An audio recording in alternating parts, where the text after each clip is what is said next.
Notre invité est un journaliste sportif. Avec lui, nous allons parler de la Coupe d'Afrique des Nations. Le Cameroun qui étrie l'Éthiopie et file en huitième de finale. Nous restons toujours avec cette compétition. Le match Tunisie-Mali est terni et écourté. Et puis nous terminons par la prestation des Super Eagles du Nigeria face au pharaon égyptien. Henri Akodo, bonjour, vous allez bien? Bonjour Michel, Laurie Samuel Takpa, bonjour à nos chers amis télésportifs. Et le Cameroun, le pays organisateur qui a foudroyé l'équipe éthiopienne avec des doublés de Vincent Aboubakar et de Karl Toko Ekambi et file en huitième de finale de la Coupe d'Afrique des Nations. Henri Akodo, belle prestation des Lions indoptables du Cameroun. Oui, c'est en tout cas une prestation à l'expression collective très aboutie à laquelle on a assisté de la part de cette formation des Lions indoptables du Cameroun quelques jours après son entrée timide dans la compétition. Oui, elle a battu cette formation, le Burkina Faso, en ouverture de 2-1, mais elle a cravaché dur pour obtenir cette victoire, puisque menés dès l'entame, ils ont su quand même, grâce à Vincent Aboubakar, sur pénalty, gagner face au Burkina. Et donc hier jeudi, au stade olympique, au stade omnisport Paul Biya d'Olembe, les Lions se devaient non seulement de gagner pour composter leur ticket pour les huitièmes de finale dès la deuxième journée dans cette poule A, mais également de battre avec la manière, cette formation des Walias de l'Éthiopie pour se rassurer pour la suite de la compétition. Et donc les protégés du technicien portugais Anthony Conceição ont su bien évidemment assurer l'essentiel. Oui, en début de première période, ça a été compliqué parce que les Camerounais, au vu des largesses défensives, des erreurs de placement qui sont assez criards, ont eu à concéder le premier but face à cette formation éthiopienne valeureuse, but intervenu à la 4e minute par l'entremise de Outessa. Mais derrière, la réaction tout de suite qui est venue de Karl Toko Ekambi, qui a smatché une tête dans les buts de ce gardien éthiopien. Et en deuxième période, les Lions ont su tout donner. Ils ont mis du rythme, de l'intensité. Ils ont répété les efforts à haute intensité. Ils ont été chirurgicaux, incisifs. Ils se sont montrés tranchants, surtout dans les 16 mètres 50 offensives, avec des déboulés de Faïkolis sur le côté droit, de Mouni Ngamalo également, qui était positionné un peu devant lui. Sur le côté gauche, Karl Toko Ekambi, par ses accélérations, ils ont eu à désorganiser ce bloc défensif éthiopien. Et donc, le Cameroun a remporté cette victoire. Un spectacle un spectacle qui ne dit pas son nom, 4-1, doublé de Karl Toko Ekambi, un autre doublé de Vincent Aboubakar qui consolide ainsi sa place à la tête du classement des meilleurs buteurs dans cette compétition. 4 réalisations désormais pour le joueur d'Al Nassr en Arabie Saoudite, 4 buts dans cette compétition après 2 journées, mais 31 buts en 82 sélections avec les Lions indomptables. C'est tout simplement le meilleur buteur en activité de cette formation camerounaise. Avec 6 points, les Lions indomptables sont sûrs de figurer parmi les 2 meilleurs deuxièmes de cette compétition, ou au pire des cas, les 4 meilleurs deuxièmes de la compétition. Les 4 meilleurs troisièmes. Les 4 meilleurs troisièmes. Merci à Henri Akodo de cette compétition. Alors Henri, quand on voit la première rencontre des Lions indomptables et cette rencontre livrée face à l'équipe nationale d'Éthiopie, vous pensez véritablement qu'il y a eu un changement, puisque la première rencontre a été gagné au forceps face aux étalons du Burkina Faso? Oui, c'était poussif face aux étalons du Burkina Faso, qui est une très belle équipe également, qui a une bonne organisation collective, avec une bonne discipline. Les Lions ont su quand même puiser dans leur dernier retranchement pour revenir d'abord à la marque et mettre le second but, même si c'est sur penalty. Les 2 buts, c'est quand même une victoire qui comptait beaucoup pour une bonne entame de la compétition. Maintenant, face au Burkina, face à cette formation éthiopienne hier, il faut d'abord noter que Anthony Conceição, le technicien portugais de cette formation camerounaise, a eu à changer son dispositif tactique par rapport à la première rencontre. Face au Burkina Faso, c'était un 3-4-3, modélé en un 4-4, en un 4-3-3, bien évidemment. Mais hier, face à cette formation des Walias, des antilopes, donc de l'Éthiopie. Il a mis en place un logiciel tactique de 4-4-2 avec les entrées de ce joueur Martin Ongla de Hellas Vérone, qui est l'une des révélations en ce début de saison en Serie A italienne, régularité de jeu dans ce milieu de terrain. Il a mis de l'impact, de l'intensité en défense centrale. Il y avait la sortie de ce joueur Jérôme Onguene qui était indisponible et l'entrée de Jean-Charles Castelletto, le Nantais, qui a eu du mal à retrouver ses marques avec Ngando Ngadju en première période, mais ça s'est stabilisé par la suite. Devant, c'est le fait notable de cette composition d'équipe pour cette formation du Cameroun face à l'Éthiopie. C'est quand même la titularisation de Eric Massim Choupo-Moting qui était sur le banc lors de la première rencontre. Et donc, en première période, les Camerounais ont voulu mettre du rythme, mais le pressing bien coordonné, bien synchronisé de l'Éthiopie leur a causé pas mal de soucis. Ils ont eu à sauter les lignes. C'était pas un football assez élaboré, mais en seconde période, on a senti que les Camerounais sont montés d'un cran avec deux rideaux défensifs qui étaient quand même bien compacts, même si ces rideaux-là ont eu à subir quelques vagues des Éthiopiens. En général, en seconde période, les Camerounais ont mis de l'intensité. Ils ont eu à faire des récupérations hautes. Ils ont eu à utiliser la largeur du terrain, c'est-à-dire appui remis soutien dans les petits intervalles. Ils ont centré, ils sont passés par les couloirs et ils ont asphyxié, ils ont submergé, ils ont étouffé complètement ce bloc défensif éthiopien qui a rompu à force de subir véritablement la pluie de cette formation camerounaise. Et donc, 4-1. Je pense que c'est le score minimum pour cette formation camerounaise qui s'est créé beaucoup d'occasions dans cette rencontre. Mais tout n'a pas été beau, bien évidemment. Et le sélectionneur, à l'issue de cette rencontre, Anthony Conceição l'a reconnu. Oui, il y a eu des largesses défensives. Oui, il y a eu des incohérences sur le plan de l'alignement défensif, sur le comportement du bloc équipe à la perte du ballon.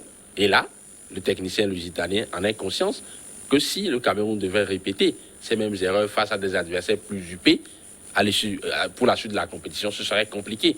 Donc, ils sont avertis, ils vont corriger ces aspects. Aujourd'hui, ils gagnent. Cette équipe va monter en puissance, va monter en régime pour la suite de la compétition, puisqu'elle organise la compétition à domicile, 5 fois champion d'Afrique. Et le rêve ultime pour tous ces Camerounais, c'est de voir au soir du 6 février au stade Omnisport Paul Biya d'Olimbé, le Cameroun s'ajuger sa 16e étoile, mais ce ne sera pas évident. Ça ne sera pas évident, mais Henri Akodo, il y a des aiguillons, par exemple le Cameroun, vous l'aviez souligné, qui organise cette compétition dont il y aura l'apport du public et l'apport du premier responsable du pays.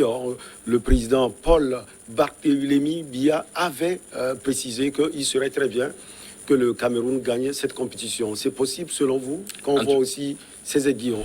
En tout cas, c'est quand même la mission assignée à ce groupe de 28 joueurs convoqués par Anthony Conceição pour cette 33e phase finale de Coupe d'Afrique des Nations. Le Cameroun, grande écurie, grosse écurie du football africain, deuxième nation la plus titrée sur le continent. Le Cameroun, première nation africaine qui est la nation africaine qui a le plus participé à une phase finale de Coupe du Monde. 7, bien évidemment, de grandes légendes sont derrière cette sélection. Roger Mila, Samuel Eto'o, Rigobert Song, qui sont très proches de la sélection, qui motivent par leur discours, qui galvanisent par leur présence, qui rameutent cette troupe d'Anthony Conceição. Et là, les joueurs ont pris conscience de l'enjeu, puisque les premières autorités, vous l'avez souligné, Paul Biya, sont également derrière cette sélection nationale. Et là, la motivation, elle est là. Il va falloir que ces lions puissent être décuplés sur le terrain, être déterminés, gonflés à bloc, appliqués, assidus, disciplinés. C'est le leitmotiv. Ils ont eu une bonne préparation, un peu tronquée par la pandémie de la Covid-19, puisqu'ils n'ont pas eu à faire de matchs amicaux. Ils étaient dans une bulle sanitaire au niveau du complexe multisport de Mundi à Yaoundé Nzimalen, le cordon sécuritaire, il est assez impressionnant. Aujourd'hui, il n'y a pas de cas de Covid pour les 2 premières rencontres. Côté camerounais, c'est dire que les autorités ont mis le prix, ils ont mis le paquet, les joueurs sont conscients de l'enjeu. Et je pense, quand je regarde un peu le body language, l'expression corporelle de Vincent Boubacar sur chaque duel, sur chaque ballon, cela illustre, cela révèle bien évidemment de la détermination dont est investi. Ces joueurs se sont investis bien évidemment d'une mission nationale et je pense, pour ne pas dire d'une mission de salut public, et je pense qu'ils vont tout faire pour pouvoir aller au bout. Leur dernière rencontre dans cette poule, c'est face au requin bleu du Cap-Vert d'un certain Julio Tavares qui a marqué contre l'Éthiopie. Ça ne va pas être comme du beurre, Henri Akodo. Ça ne va pas être comme du beurre, étant donné que le Cap-Vert a toujours donné la tournie à cette formation camerounaise. Pour ne pas dire de bêtises, en 2013, le Cameroun a raté une phase finale de Coupe d'Afrique des Nations. C'était un séisme, c'était un cataclysme national. Et figurez-vous que c'était le Cap-Vert qui a eu à éliminer le Cameroun. Et donc, cette sélection capverdienne, cette formation insulaire, certes a perdu face au Burkina Faso hier lors de sa deuxième sortie, mais est créditée de 3 points. Et en cas de victoire, elle peut s'offrir un ticket pour les 8e de finale. C'est dire que cette équipe, qui est également bien structurée, bien cohérent, consistant dans le jeu, composé de quelques individualités, Gary Rodriguez, Stopira, Ryan Mendez, cette formation du gardien vouzinien ne va pas se laisser faire pour cette 3e rencontre face à cette formation des Lions États du Cameroun, ce qui nous promet une rencontre assez palpitante qui sera âprement disputée. Alors Henri, on va parler aussi de cette rencontre Tunisie et Mali. La CAN a été ternie justement par ce match écourté. Qu'est-ce qui s'est passé concrètement? Pour revenir brièvement sur le film de cette rencontre, il faut préciser que en début de deuxième période, l'arbitre Gianni Sikazoué, très expérimenté, quasiment 20 ans d'expérience, a eu à siffler un pénalty logique pour cette formation malienne qui dominait la rencontre. Et bien évidemment, Ibrahima Koné, l'attaquant de Salzbourg en Écosse, a eu à marquer ce but. Derrière, les Tunisiens également ont bénéficié d'un autre pénalty par l'entremise de Wabi Kazri qui a buté sur le gardien malien Munkoro. Il évolue au tout-puissant Mazembe. Maintenant, à la 85e minute, alors que le jeune attaquant du Stade de Reims, le malien El Bilal Touré, venait d'écoper d'un carton rouge quelques minutes plus tôt, sur une faute qui n'était pas aussi évidente. La faute était évidente, mais le carton rouge n'était pas bien évidemment. Et quelques minutes après la 85e minute, l'arbitre Gianni Sikazoué, le Zambien, a sifflé la fin de la rencontre de manière prématurée, alors que nous étions à la 85e minute dans le règlement. Au pire des cas, on doit épuiser les 90 minutes dans le temps réglementaire. Et donc, il a sifflé au grand désarroi des 22 acteurs, bien évidemment, qui étaient étonnés, qui étaient stupéfaits par cette décision de l'arbitre. Derrière, il s'est ravisé, on a repris le jeu, et à la 89e minute, il a encore sifflé la fin de la rencontre au grand désarroi du sélectionneur tunisien, Mamdeh Kebayer, qui était tout simplement étonné, qui était abasourdi, bien évidemment, c'était l'abattement, son visage décontenancé, médusé, l'illustre bien évidemment, parce que au pire des cas, on devait épuiser les 90 minutes du temps réglementaire, alors que au cours de la rencontre, il y a eu des arrêts de jeu, il y a eu des faits de jeu, il y a eu 2 pénaltys qui ont été sifflés, et l'arbitre a eu recours au VAR, les minutes se sont égrenées, il y a eu des changements, il y a eu des blessures, et donc, sur quelle base il pourrait siffler la fin de la rencontre, alors qu'on n'avait même pas atteint le temps réglementaire. Et donc, d'aborder les arrêts de jeu. Effectivement, les Tunisiens ont pesté, ils ont protesté, ils ont contesté cette décision qui paraissait illogique, incohérente et illégitime. Et donc, derrière, les conférences de presse ont commencé.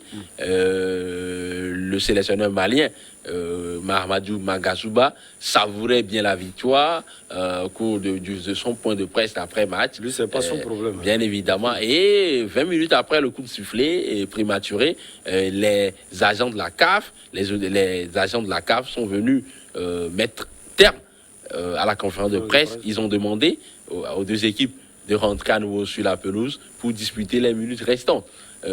Patatras, les Tunisiens, se croyant beaucoup plus malins, ont tout simplement refusé d'obtempérer et ils ne sont pas revenus sur la pelouse.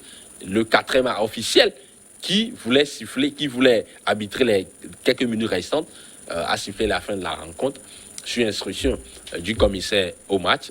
Et le Mali remportait ainsi les 3 points de la partie. Maintenant, derrière, les Tunisiens ont eu à porter réserve, puisque, selon le règlement, cet agissement de l'arbitre s'apparente à bien évidemment à une faute technique.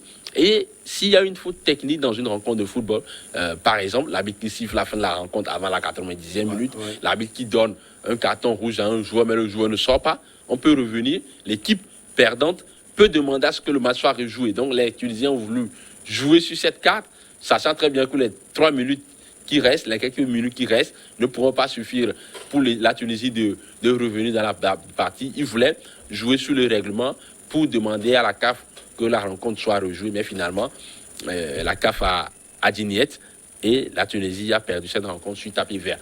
Aux dernières informations, l'arbitre zambien, l'expérimenté Diani Sikazoué, qui a des passifs assez lourds, il a des précédents qui ne sont pas quand même élogieux, parce qu'il était empêtré, impliqué dans d'autres scandales de par le passé, d'ailleurs sanctionné par la commission des arbitres il y a quelques années, avant d'être réintégré à nouveau dans le corps des arbitres sur le continent. On aurait appris de la part du patron des arbitres de la CAF qu'il était victime d'une insolation.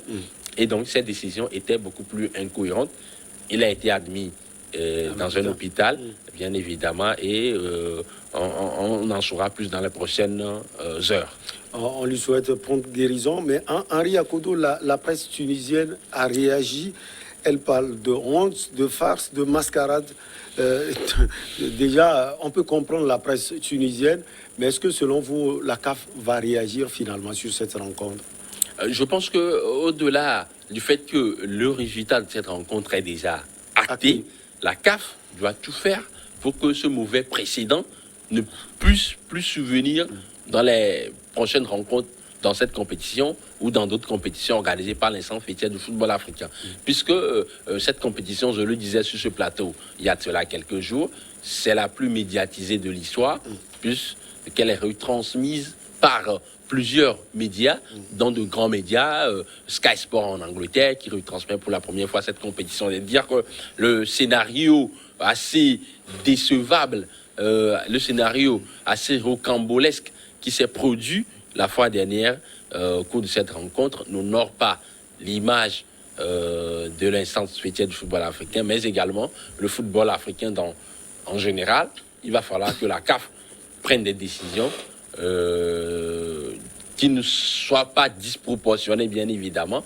Il va falloir que la CAF réagisse afin qu'on ne puisse plus assister à ces genres de scénarios regrettables. Dans le choc du groupe 2D, le Nigeria a nettement dominé l'Égypte 1-0. Les Super Eagles ont pris dès le début l'ascendance du match et remporté cette victoire grâce à un super but signé Kelechi Iheanacho. Henri, on parle du Nigeria non seulement à cause de la victoire, mais surtout à cause de la manière qui a été mise. Oui, ils ont mis de la manière, vous l'avez bien fait de le souligner, une formation nigériane collectivement qui était bien organisée.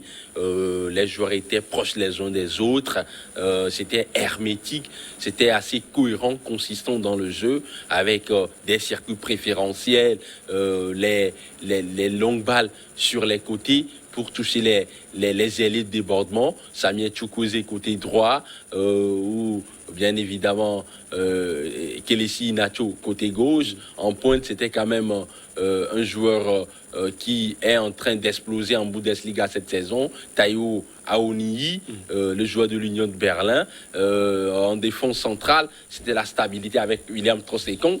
En tout cas, la formation nigériane a tout simplement gratifié ses supporters d'une prestation qui était de haute facture face à une équipe égyptienne qui n'était pas des moindres, une formation dans laquelle on retrouve Mohamed Salah, mais les Nigériens d'entrée ont mis de la pression, de l'intensité, de l'engagement. C'est ce qui fait souvent la différence. Vous pouvez avoir des joueurs qui ont une justesse technique au-dessus de la moyenne, qui ont des qualités techniques hors normes, hors pair, mais s'il n'y a pas la cohésion, s'il n'y a pas de la solidarité, de l'engagement, de la détermination sur les duels, votre équipe ne gagne pas tout simplement. Et au contraire, cette formation nigériane a montré beaucoup d'ingrédients positifs qui ont concouru à cette belle victoire. Kelesi Inacho, il n'était pas là en 2019, puisqu'il n'était pas convoqué par Gernot Rohr, les sélectionneurs à l'époque. Aujourd'hui, il est là avec le nouveau sélectionneur qu'il a appelé Iguavon Augustin. Et donc, il a tout simplement rempli son contrat, le joueur de Leicester, le Nigeria, qui envoie un message assez fort à ses autres adversaires dans cette compétition. Et vous avez parlé tout à l'heure de Mo Salah, qui a été tout simplement, si on peut le dire, entre griffes attaché. Oui, fantomatique, désabusé, tout simplement amorphe. Il a été l'ombre de lui-même, Mohamed Salah. Il a tenté quelques rares éclaircies, sauf que la défense nigériane, qui constituait une nasse, bien évidemment, l'a tout simplement muselé. La défense nigérienne a tout fait pour amenuiser son influence dans cette rencontre. Et Mohamed Salah, lorsqu'il n'est pas touché, lorsqu'il n'est pas trouvé dans les bonnes conditions, il ne peut pas faire de la magie, même s'il a l'air d'un magicien. Le petit pharaon, bien évidemment, mais face à cette formation nigériane, il a été tout simplement broyé, noyé dans cette nasse nigériane. Je pense que tout n'est pas encore fini. L'Égypte, Mohamed Mostafa, Mohamed El Neni, Mahmoud Trezeguet, c'est quand même des joueurs, une ossature qui fait quand même rêver. Il va falloir trouver l'osmose, la complémentarité, les bons repères, les bons déplacements pour les prochaines sorties. Je pense que c'est la mission de Carlos Queiroz, le technicien portugais de cette formation. Il va falloir qu'il fasse tout pour que l'Égypte sorte, bien évidemment, de la phase de poule. Plus, quelle est la nation qui a le plus remporté ce tournoi? 7 phase finale de Coupe d'Afrique des Nations à son actif. Avec 3 points dans la poche et surtout une prestation remarquable, Henri Akodo, la suite pour l'équipe nigériane. Il va falloir confirmer sur les prochaines sorties. Le Nigeria qui ne doit pas tomber dans la facilité. Tous les matchs sont différents. Il va falloir prendre match par match, essayer d'être concentré, appliqué, respecter l'adversaire. Les triples champions d'Afrique, 80, 94, 2013, le Nigeria, une 4e étoile ne fera pas de mal à cette grande nation du continent.